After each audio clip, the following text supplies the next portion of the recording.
the forge of destiny. In the ancient realm of Eldoria, where skies shimmered with stardust and rivers whispered old songs, humans and magical creatures shared the land, but never truly understood one another. Suspicion lingered in every glance, old wounds festered behind formal treaties, and unity was a dream told to children as bedtime story. Amid this fragile peace lived Thorsten, a young blacksmith whose fire-forged hands spoke of strength, and whose heart quietly longed for something greater than hammer and steel. His life was one of routine, until the day the arcane orb appeared. It was a morning like any other, the forge glowing and iron singing under Thorsten's hammer, when a blinding light erupted around him. The world stopped. In that stillness, the arcane orb hovered before him, pulsating with ancient energy, whispering truths in a voice older than time.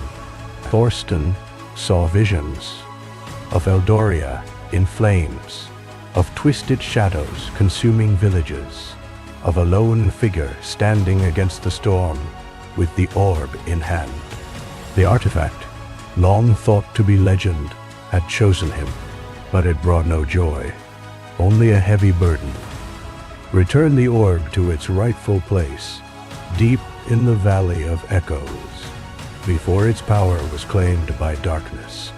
Word spread quickly, and among those who felt the orb's call was Earlys, a mysterious enchantress, known more for her evasiveness than her magic.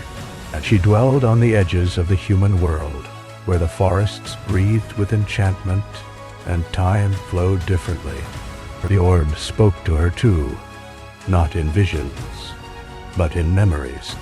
It reminded her of an Eldoria where peace was real, where her people once sang in harmony with the humans.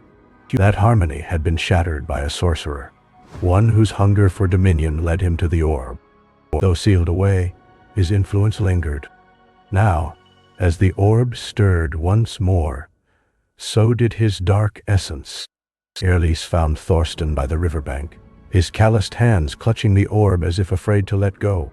Their meeting was uneasy. Thorsten distrusted her elven heritage, and Earlys doubted the strength of a blacksmith to carry out a destiny that shook the foundations of their world. But the orb pulsed warmly between them, sensing potential in their union. And so they set forth together, an unlikely pair bound by fate and the glimmering thread of hope.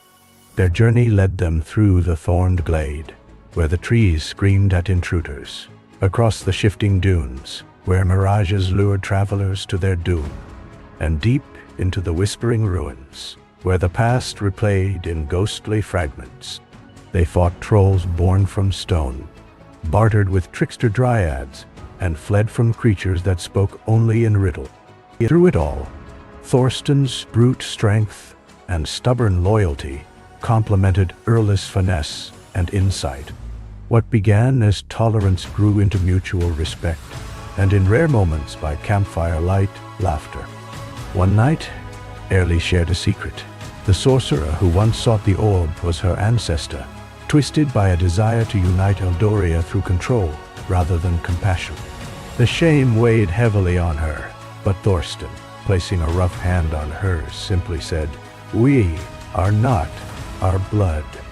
We are our choices." The final leg of their journey brought them to Mount Aethrin, a jagged peak crowned with lightning. There, the orb's sanctuary awaited, along with its final guardian, a dragon whose eyes burned with ancient sorrow. Bound by oath to protect the orb, the dragon unleashed its fury. But Earlys stepped forward, her voice weaving a melody of old words and forgotten promises. The dragon paused, memories stirring. She spoke not to its rage, but to its loneliness, and in a breathless moment, it lowered its head. They had passed the final trial, not through battle, but understanding. But peace was not theirs yet.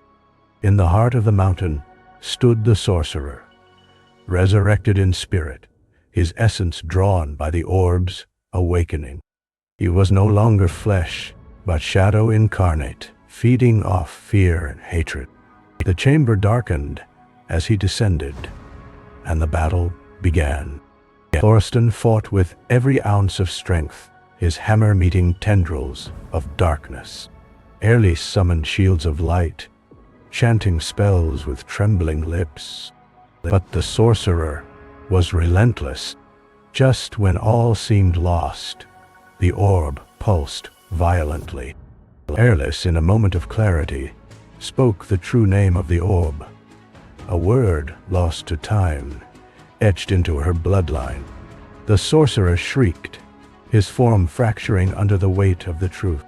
Thorsten struck the final blow, not with steel, but with the power of unity the orb had granted him. The shadow dispersed.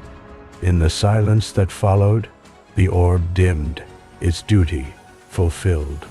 The skies above Eldoria cleared, the balance restored. Thorsten and Erlis, scarred but standing, returned as heroes. But they refused crowns or titles.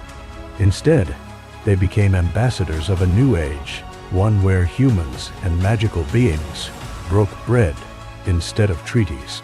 Together, they built the Hall of Echoes upon the mountain, a place where all could come to learn, speak, and understand. Thorsten returned to his forge, now crafting not weapons, but bridges. Erlis taught young mages how to listen, not command. And through it all, the orb remained at the heart of the hall, silent and watchful, a reminder of what was lost and what had been found. In time, the tale of the blacksmith and the enchantress became legend, not for the power they wielded, but for the trust they built, the friendship they forged, and the future they shaped together. Wow!